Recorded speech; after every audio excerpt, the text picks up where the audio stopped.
Tere! See on Brüsseli päev Kiana Toomega ja salvestan ma seda neljapäeval, 12. veebruaril, kui 100 kilomeetri kaugusel Brüsselist asuvas Vanas Lossis toimub Euroopa tippkohtumine.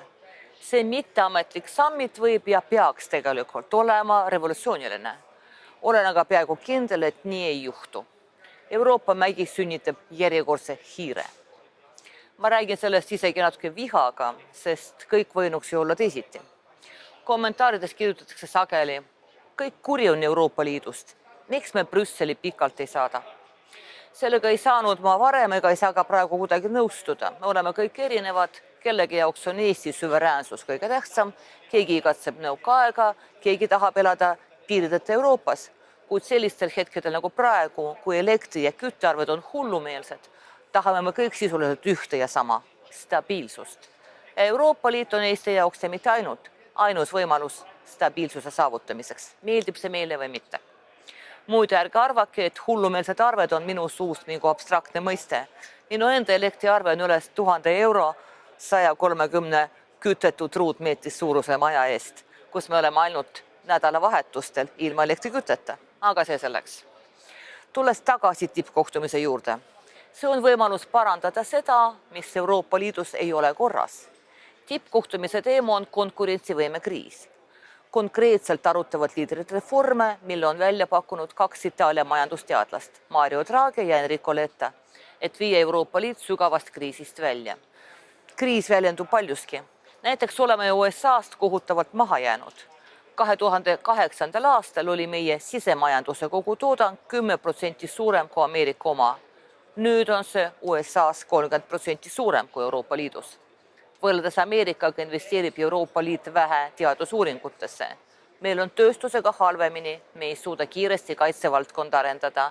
Meil on elaniku kohta sissetulekute kasv 2 korda väiksem kui USA-s. See on keskmine näitaja. Eestis on olukord veel halvem.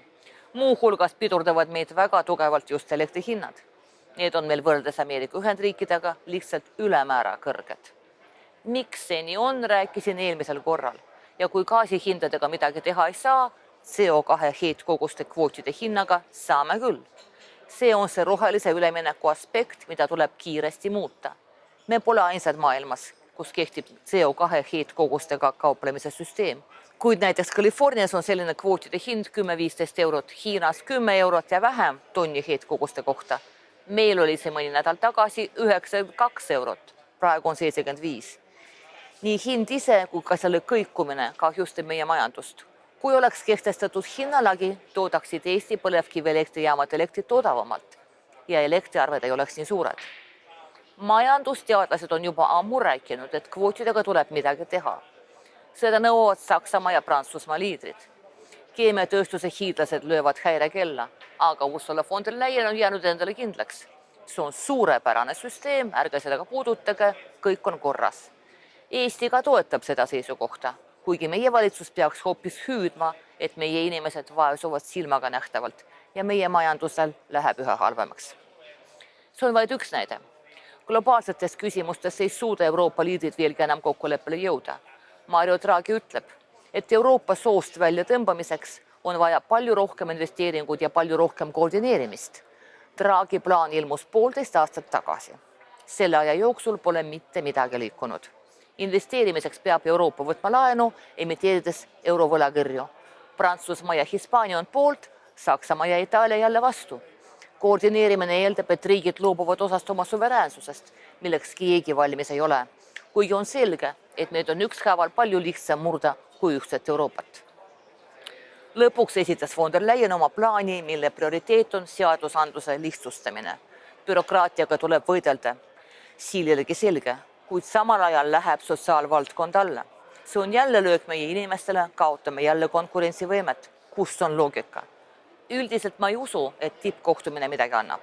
Konsensust kindlasti ei tule. Alati on keegi vastu. Kas Prantsusmaa või Saksamaa, Ungari või Balti riigid. Tõsi, siin on tulemas uus pööre. Von der Leyen ütleb, et kui kõik ei ole nõus, pole midagi hullu, kui vähemalt 9 riiki millegiga nõustuvad, moodustavad nad nagu eraldi liidu Euroopa sees ja viivad reformid ellu. Selline kahekiiruseline Euroopa Liit. Keegi kihutab edasi, keegi lohiseb järel. Mida valib Eesti? Kardan, et ka siin ei oota ma meie valitsuselt midagi head. Püsige terved ja näeme nädala pärast.